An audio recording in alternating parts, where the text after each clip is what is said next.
Hello students, पुनः आज नए वीडियो के साथ आपके सामने नीलेश गुप्ता के नाम से जनक चलता है। आपको पता है अच्छे से। आगे आता है, कल मैं आपको एल्कोहल के बारे में बता रहा था कि एल्कोहल का नामकरण कैसे करते हैं। आज मैं उसी क्रम से बढ़ते हुए आगे की ओर चलता हूँ और एल्कोहल के बाद नाम बताता हूँ मैं आज आपको एल्डिहाइड के। हमने इसका समान नाम के रूप में आपको एल्डिहाइड बताया था। अब आपको चूंकि आईयूपीएसी नाम करना है तो आईयूपीएसी नाम के रूप में इसको पूर्व लग्न और अनुलग्न क्या मानते हैं। पूर्व लग्न के रूप में जब ये आएगा तो उसको हम एल्डो नाम देंगे और इसको अनुलग्न के रूप में यदि वलिका क्रम में आ रहा है तो इसको हम अंत में अल लिखेंगे। किसके अंत में? एल्केन श्रेणी के अंत में अल लिखेंगे और किस नंबर पर लगा है उस नंबर को लिखते हुए अल लगाएंगे तो ये बन जाएगा आपका क्या? एल्डिहाइड का आईयूपीएसी नामकरण। अल लगाना है, ये ध्यान रखिए। जैसे मैंने कल एल्कोहल में आपको बताया था, ऑल लगाते हैं ओएल, ऑल लगाते हैं एल्केन श्रेणी के अंत में। इसी तरह एल्केन श्रेणी के अंत में इसमें अल का प्रयोग किया जाता है। ये हो गया। अब इसके नामकरण में चले, मान लो हमने यहाँ लिख दिया सिर्फ SCHO। जो CHO का कार्बन होता है, इस कार्बन को भी हम गिनती में लेते हैं क्यों इस कार्बन एल्डिहाइड ग्रुप में मानना। एल्डिहाइड ग्रुप का जो कार्बन है इसकी गिनती भी हम करते हैं, यानी अंकन वहीं से शुरू करेंगे जहां से CHO लगा होगा। सीधी बात यह है, CHO जहां से मूलक लगा होगा क्रियात्मक समूह वहीं से हम अंकन करेंगे, यानी इस C को नंबर 1 देंगे और काउंटिंग करेंगे। मान लो इसको 1 देंगे तो 1 में आपको एल्केन श्रेणी में पता हो जब कार्बन 1 होता है तो मेथेन बनता है और जब एल्केन श्रेणी में मेथेन बनेगा तो मेथेन में अल जोड़ेंगे, नाम बनेगा मेथेनल। क्या बनेगा? मेथेनल बनेगा। इस तरह से इसका नाम पढ़ेंगे, चाहे मेथेन 1 अल लिख दो, ऐसा लिख सकते मेथेन क्योंकि 1 में लगा है इसलिए अल लिख दो 1 अल।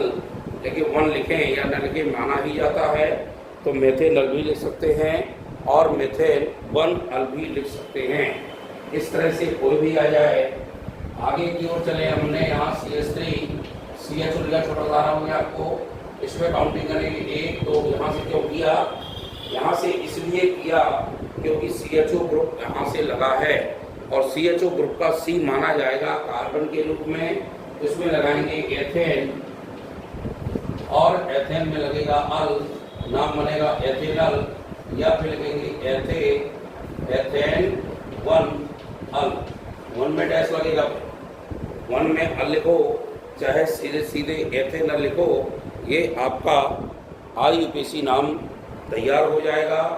चाहे 1 कार्बन लगा हो, चाहे 2 लगे हो, चाहे 3, काउंटिंग वहीं से करेंगे जहां से CHO मूलक लगा होगा, CHO क्रियात्मक समूह लगा होगा। अब मान लीजिए आगे की ओर काउंटिंग करते हैं, CH3 CH CH2,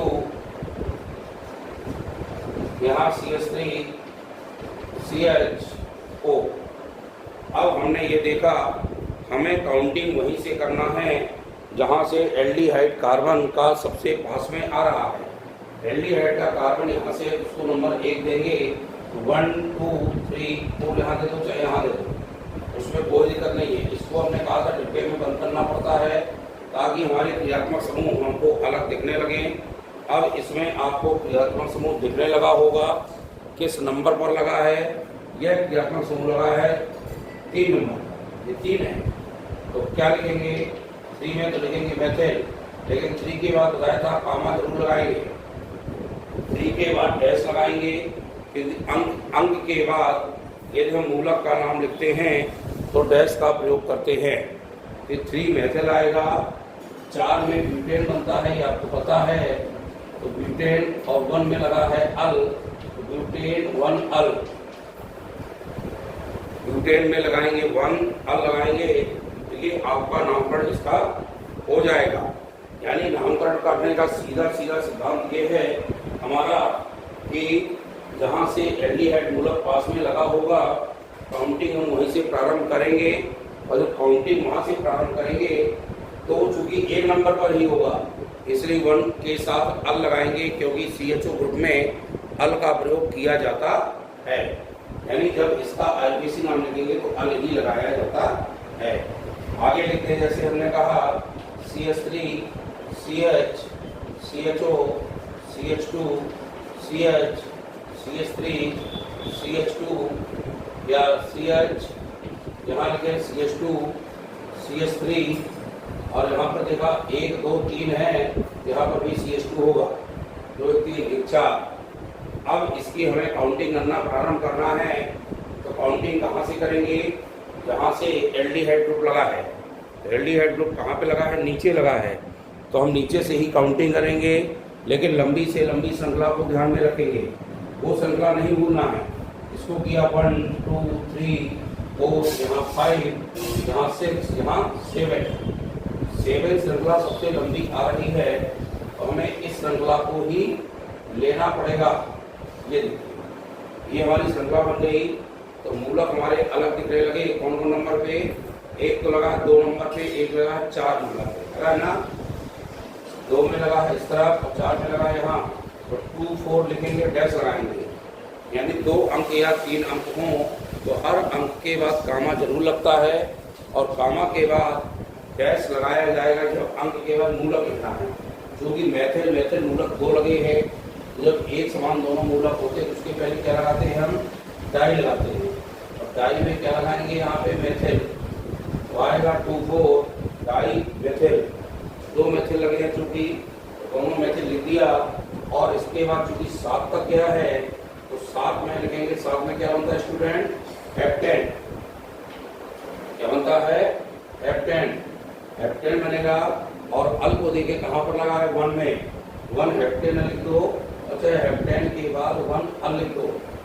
इस तरह से यदि हमारा क्रियात्मक समूह CHO लगा है, तो हमें इस तरह से उसका नामकरण करना पड़ेगा, और आप इस तरह से उसको लिखेंगे। तो लिखकर किसी को, अब इसमें मान लो CHO दोनों लग जाए, यहाँ भी CHO, यहाँ पर भी CHO, और तो कुछ है नहीं, तो हमें लिखने के लिए इसको करेंगे 1 और इसको 2। 2 में क्या बनता है? एथेन। 1 2, 1 में भी अल है और 2 में भी अल है। 1 2 चूंकि 2 अल है इसलिए डाई लगेगा, और डाई में अल आना पड़ेगा। एथेन 1 2 डाई अल, 1 में भी अल है, CHO लगा है, और 2 में भी CHO लगा है। इसको काउंटिंग चाहे नीचे से कर दीजिए और चाहे काउंटिंग ऊपर से कर दीजिए, यानी चूँकि मूलक एक से लगे हैं इसलिए हमें दोनों में कोई दिक्कत नहीं, लगाने में कोई समस्या नहीं आनी चाहिए। इस तरह से आप लोग उसको वो करें। मान लीजिए हमने आगे लिखा CH3 CH C2H5 CH CH3 और यहाँ लगा दिया CH2 और यहाँ पर CHO। आप गिनती करें, हमें पहला नियम तो नहीं भूलना, जहाँ से CHO सबसे पास में होगा काउंटिंग वहीं से करेंगे नंबर 1 से, और लंबी श्रृंखला का चयन, ये नियम मत भूलना। यहाँ से काउंटिंग करें 1 2 3 4, यहाँ 5 6 आए, यहाँ 5 बार आएगा, तो 5 इसी को 6 यहाँ पे, यानी कार्बन की जितनी संख्या होती है गिनती उसी की करना पड़ती है। अब देखिए मूलक हमारे निकल आए, कई किस नंबर पे मूलक हैं? एक तो है 3 नंबर पे और एक है 4 नंबर पे, है ना, अलग अलग। तो 3 भी लिखेंगे और 4 भी लिखेंगे। यहाँ क्या लिखोगे? 3 में मूलक है और 4 में इसका मूलक है, तो 3 4 आएगा। आएगा नहीं आएगा? कितने मैथिल हैं? 2 है तो डाई मैथिल लगेगा, डाई लगता है। और 6 में क्या बनता है आपको पता है? 6 में हेक्सेन बनता है, तो हेक्सेन लिख दो, और हेक्सेन के बाद 1 और 1 के बाद अल लिख दो, डैश लगा करके। अब लिखना ध्यान रखिएगा, उसमें आप OH में और लिखते थे, बड़ा आ लिखते थे, 4 लगता था, बिंदी नहीं लगती थी तो आल आता था। लेकिन इसमें आप देख रहे हैं CHO लगा है, तो ये इसमें अल के रूप में लिखा जाएगा, यानी ये अल आएगा। एल्डिहाइड को अम्लन के रूप में अल कहते हैं। और जब बहुत सारे क्रियात्मक समूह लगे होंगे, जब मैं पूरे एक बता दूंगा, फिर मैं एक साथ क्रियात्मक समूह चर्चा करूंगा, तो आपको ये पता होगा कि कौन क्रियात्मक समूह कौन पहले लिखते हैं। तो इसका वरीयता क्रम होता है, तो वरीयता क्रम में जो सबसे ऊपर होगा उसको तो अनुलग्न मानेंगे, और जितने शेष क्रियात्मक समूह आएंगे सबको पूर्ण लग्न के रूप में लिखा जाएगा। तो यदि हम इसको पूर्ण लग्न में लिखते तो एल्डो आता है, और चूंकि एक ही क्रियात्मक समूह लगा है तो इसमें अल लिखा जाएगा। अल के लिए CHO आएगा तो हमें अल ही लिखना है, तो अल लिख देंगे यहाँ पे। वो दिक्कत स्टूडेंट तो इसमें नहीं है। इस तरह से आपको नामकरण करना है। अगला देखिए CH3 CH3 CH CH3 CH CH3 CH2 और CH2। अब देखिए लंबी श्रृंखला का चयन करना है। तो लंबी श्रृंखला का चयन कहाँ से करना प्रारंभ करेंगे?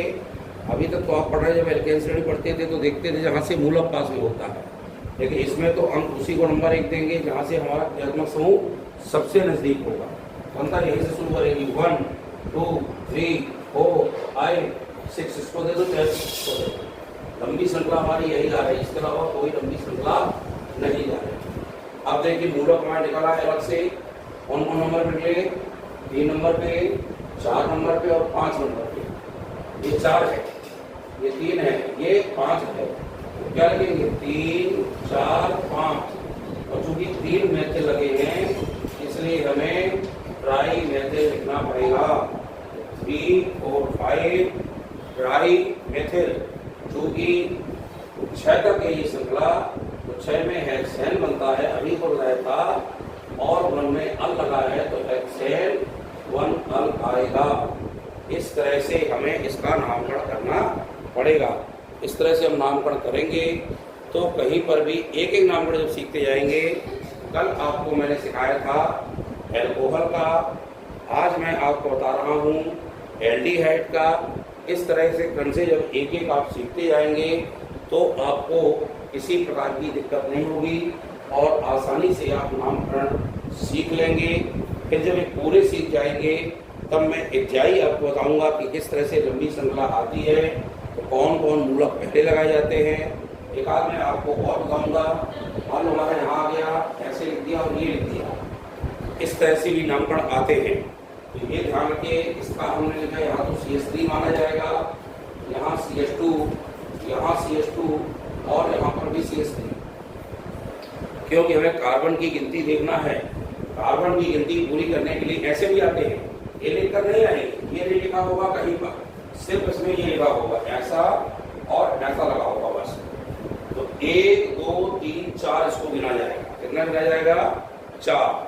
कहीं डबल वन आएगा तो वो अलग चीज हो जाएगी, उसको मैं अलग बताऊंगा। इसको 4 गिनेंगे तो आप काउंटिंग करेंगे यहाँ से 1 2 3 4 कार्बन है। जब 4 कार्बन होंगे तो क्या बनता है? ब्यूटेन बनता है। क्या बनता है? ब्यूटेन। 4 कार्बन में तो 3 2 5 2 7 2 3 10 है ना, C के 4 H के 10 है, तो ये आपका ब्यूटेन बनेगा। क्या बनेगा? ब्यूटेन। इसमें सीधा सीधा नाम करेंगे ब्यूटेन का। क्या करेंगे? इसका नाम बनेगा ब्यूटेन। हमारा इतना आ गया, नीचे यहाँ लग गया, एक नीचे लगा दिया तो यहाँ CH3, यहाँ CH2, यहाँ CH आएगा, यहाँ CH3 आएगा, यहाँ पर भी CH3 आएगा। तो काउंटिंग चूंकि यहाँ पे 1 2 नंबर में लगा है। अब देखो मैं लिख रहा हूँ लेकिन लिखकर नहीं आएगा। यहाँ लिखा होगा CH3 मान लो, यहाँ CH2 माना जाएगा, यहाँ CH माना जाएगा, यहाँ CH3 और यहाँ पर CH3। तो वही चीज हो गई। काउंटिंग करो 1 2 3 और ये 4। लंबी श्रृंखला यही 3 खत्म हो जाएगी, यहाँ लंबी श्रृंखला 4 आएगी। तो इस तरह से करेंगे। अब 1 2 2 में मूलक लगा, कौन सा मूलक लगा? मेथिल। इसको लिखेंगे 2 मेथिल। क्या लिखेंगे? 2 में लगा है मेथिल, तो 2 मेथिल, और 4 में बनता है ब्यूटेन। इसका क्या बनेगा? 2 मेथिल, और यहाँ सीधे सीधे आ जाएगा ब्यूटेन, और इसका सीधा आएगा ब्यूटेन पर। इस तरह से लाइनें खींच कर आ जाता, सिर्फ लाइन खींची होंगी और आपका कुछ नहीं लिखा होगा। तो आपको ये समझना पड़ेगा, जब लाइन खींच के आएंगी तो कहाँ पे क्या लगा होगा ये आपको रफ में अंदाज करना पड़ेगा, और फिर उस तरह से इसका नामकरण बनाएंगे। इस तरह से भी नामकरण आते हैं तो आपको ये बनाना पड़ता है, ध्यान रखिएगा। कभी कभी आ जाते हैं, मान लो ऐसा आया, ऐसा, और यहाँ डबल पॉइंट लगा दिया, लग गया। अब काउंटिंग करेंगे 1 2 3 4 आया ना, 1 2 2 में इन लगा है, 2 में ई लगाना, तो क्या करेंगे ब्यूट 2E। अब देखो यहाँ CH3 मारा जाएगा, यहाँ CH, यहाँ CH और यहाँ पर CH3, तो क्या आएगा ब्यूट। 4 कार्बन में ब्यूट बनता है ना, तो 4 में लिखोगे ब्यूट। ब्यूट के बाद आएगा 2 नंबर पे ई लगा है। कितने नंबर पे? 2 में है ये, क्योंकि गिनती यहाँ से करेंगे 1 2 3 4, यहाँ से करेंगे तो 1 2 3 4, तो चाहे यहाँ से कर दो चाहे यहाँ से गिनती कर दो, दोनों से बराबर आएगा। तो 2 में लगा है इन, तो यहाँ लिखेंगे ब्यूट और फिर 2 और फिर इन लगाया जाएगा। इस तरह से इसके नामकरण करते हैं। और इन नामकरणों को देखिए, इनके नाम लिखिए, इसका लिख लीजिए, मैं लिखूँ यहाँ पे, इसका लिखिए 2 ब्यूटीन। लेकिन ये आपको रफ में लिखकर समझना पड़ेगा, तो समझेंगे तो यहाँ CH3 लिख देना, यहाँ CH, यहाँ CH, यहाँ पे CH3, इस तरह से लिखते जाइएगा। ये आपसे नामकरण बनने लगेंगे। लाइन पर कभी आ जाती हैं तो लाइन वाले भी आपसे बनना चाहिए कि कैसे है, और मैं बताऊँगा लाइन वाले आपको, लेकिन ये सिद्धांत अभी बताया मैंने आपको। इस तरह से आप इनको लिखिए, बनाने का प्रयास करिए, रफ में इनको बार बनाइए। अपनी बुक देख लीजिए, बुक में आपके आइटम पार्ट में बना होगा, उसमें बनाइए। जो मैंने आपको पढ़ा दिए हैं उससे देखकर अभ्यास के लिए कुछ वाक बनाइए, बना के जो ना बने वो मुझसे कमेंट करके पूछिए, तो मैं आपको और बताऊंगा, तो आपको और समझाएंगे। इस तरह से वीडियो को लाइक शेयर करें और सब्सक्राइब करें चैनल को हमारे, और शेयर करते जाइए ताकि और लोग भी इसको देखते जाएं।